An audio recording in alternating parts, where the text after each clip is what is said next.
Honorable Adams is here and is listening to this. What pains me.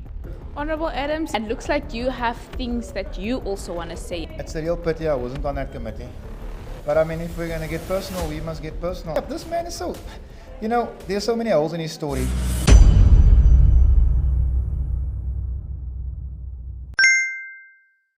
Shut down very quickly. Honorable Adams is here and is listening to this. What pains me is to see a leader of society and coming here and talk bad about what happened in July. And I was there on the ground. I faced the fire. That X5 I talked about earlier that I had bought in Pretoria. I drove that car alone in the car because I was isolating because General Mkhwanazi had died and people that were General Mkhwanazi were with us in the operation. So I had to isolate. In that isolation, I had to go and see the operations. I got into my own car. I drove through Phoenix with my handgun, hoping that someone will attack me and I was going to fight with that handgun. If I die, I die. Because I wanted to see these attacks and these murders that were happening in Phoenix with my own eyes, with no escort. I drove that night. That's a sacrifice that I made. The riot starts and the riot ends, Mr. Adams. The ministers, they come down to KZN after the riots. After the riots, they visit KZN. Why do they visit? It's because their boss, which is the President of the Republic, is coming to visit the following day to assess the damage. So when ministers arrive late at the airport and they drive and they see what is happening around and we brief them, the following day the President lands. I'm the one who's doing the briefing. The following day the President lands. That time we're busy with the mop-up operation. We are cleaning now. The dust is settled. We are cleaning. The President arrives. I'm the one that takes the President around all these sites in KZN. In Durban. Me, this one. The President is satisfied and he hears the plan of how we're going to deal with this and investigation and so forth. He gets on the aeroplane, he flies out. 2 days later, we are busy with cleanup investigation. There's no riot at all. I then get into the car. I drive with that X5 to Pretoria. And arrive in Pretoria, the following day, my wife gives birth, cesarean section. And she stays in a hospital, Mr. Adams, and she gets out the following day with the stitches in the stomach. I put her in that X5, Mr. Adams. I drive with her and that toddler, 1 year old, for 1,000 kilometers, Mr. Adams. And I leave her with a family. I go to the aeroplane, I fly back to Durban. I'm not there with a child. I left them like, that's a sacrifice that I don't think anyone will ever make. That's what I contributed in this July unrest. To come here and make it look like I neglected the duty, I prioritized the child over the safety of the citizens. You were not there, sir. I was here.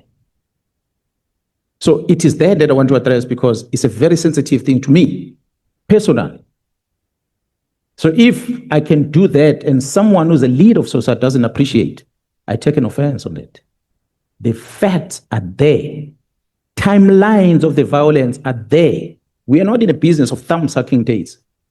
We must say the riots happened on this date, ended on this day. This day what happened, and that day what happened, and that day what happened. So when I go, it's because there's no more violence. So for him to say, I neglect the job, it's the same with the former Speaker of this Parliament, who herself said that. She was sitting, Mr. Adams, she's the one who was sitting at Oyster Box, claiming to be running operation, with operation, a mop-up operation, sitting at Oyster Box. That's the Minister of Defense who was sitting there. So when I present these things, it sounded as if I'm arrogant before the Human Rights Commission, but I was giving the facts. I was telling the minister that the soldiers don't have equipment to do the work. You're calling them to come to Cape Town. I don't know what they're using to work in Cape Town because they don't have tents to sleep on. Thank you, Chair. Thank you, Lieutenant General. I think you and Honorable Adams must have a moment. Now at the room, one of us will I come don't out. want, no. Give us a room, one of us will come. Lieutenant General, you can't say that. That's like a threat. Say again? Point of order. can't do that. General Mkhwanazi is threatening a member of parliament. Please. Yeah. Yes. No, I wanted to tell the honorable member that her time has ended. But the general did not tell who is going to come out. He said, one of us is going to come out. He did not tell which one. Honorable Chair, I begged for a minute for the old member because I took that time to air my unhappiness about Mr. Adams. Can you please? Yeah. No, she knows I'm forever benevolent. When we started, we agreed that today members will, upon the expiry of their time, they will not speak for more than 15 minutes. Okay, now I don't. So she can still engage with you until 20 past. I don't think it's going to go that far. I just wanted us to go to the issue of the kidnapping case. You said there was a private investigator. Do you have know the name of the private investigator that's linked to Sabia and Khan? I'll get you, honorable member. I don't have his details here, but I'm going to get the team to send it to me. Okay, thank you. And then I also just wasn't clear, and I might have missed it. You said that the investigation was messed up, and that's why the charges were withdrawn or the case was closed. So on which side? Was it the prosecutors or was it the investigators in SAPS that messed up the case? I didn't understand what you were saying. And I think you also mentioned that there were some processes that were being taken against those who messed up the case. Yeah, well, I said earlier, I remember that investigations are run by DPCI. So I was not privy to the docket, the details of it. But what I know is that the DPP in KZN wrote and they nullified to prosecute. From what I gather is that the nullification of prosecution is not because the crime was not committed. But the nullification of the investigation is the method that were used in the investigation. One of the things that I hear that might have been an issue is that this Mlotshwa, who had ran allegedly with a suspect to Mozambique, how he was brought back in, a way of bringing him in, but without using their courts processes in Mozambique. I suspect it's things like those that were technicalities that led into a withdrawal case. Not to say the crime was not committed, not to say those people that were arrested were not good, correct suspects that should have been arrested. But again, it's me talking from what verbally I was hearing from the DPP. information But what was written down as a complaint was sent to via NDPP to DPCI. And I'm told there's a disciplinary case that is running currently against those members that were involved in that investigation. Okay, that's what I just wanted clarity on. So as a committee chair, if we can write both to the DPP and also to the DPCI to ask and give us details. The evidence leaders are not even listening. Our legal team is on the phone. So we can just write and get information and clarity about the case because the testimony we had here was quite long and detailed. So it's going to help us in our deliberations. Lieutenant General Sentamule. So her CV that she presented to the committee was very impressive, Lieutenant General. And personally, I was very impressed. I think I even got teary at some point. So what is not impressive in your opinion about her CV or her experience with starting in State Security Agency and then in SAPS?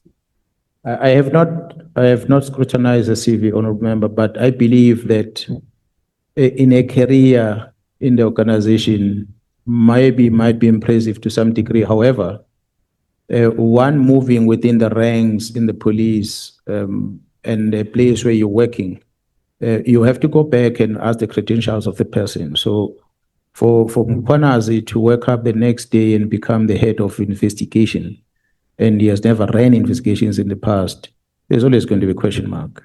But again, management experience might cover that, might make up for that. So I do not know what her CV entails between the period when she joined the police up until now. But I like to believe the training, maybe the exposure of where she has gone to, a type of work that she was part of, and leadership might have qualified her to be in that position. So which means it might be an impressive CV. So I won't dispute that. I will not dispute that. But it's a person that on paper looks something else, but the behavior is something else. So you were talking about her behavior. We did, while she was here and giving her testimony, we did have a conversation with some of the colleagues that we felt that she managed us quite.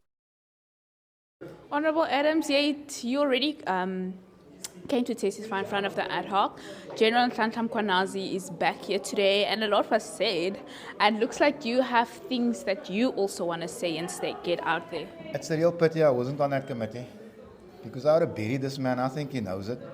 But I mean, if we're going to get personal, we must get personal. I agree with Mkhwanazi. Education is important. I've never hid the fact that I'm a high school dropout. Never. But he should have said education was important when a man who didn't finish primary school made him national commissioner.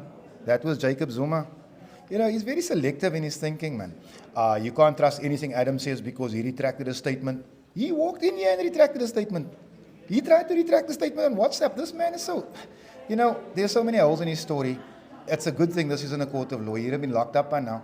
And then the other thing is that when we were raising the issue of Bongin Kosi Dlamini, the police officer who's been locked up, the one that was investigating the death of Sindiso Magaka, what was his response? You can't trust the man in prison. What does he bring as evidence today? A statement from a man in prison.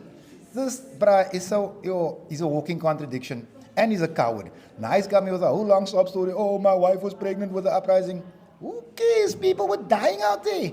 My wife would have been upset for 3 weeks. I would have been in the streets. You know, when KZN was burning, we packed a trailer here in Cape Town. We drove 2 tons of food to KZN, threw the bodies on the road, through the threats. You know, SAPS made us unload that trailer because they were checking for stolen goods. We were on the scene. It's not even our province. He's a coward. I say it to his face. Oh, he says we should get a room. I've only got one arm at the moment.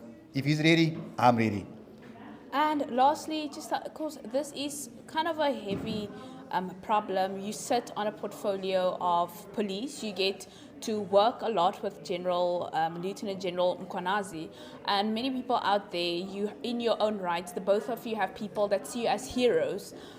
Why is it so important that you get your message across and you're not backing down at someone that is so scared to take on someone and stand up for what is right? Look, we've definitely got different priorities.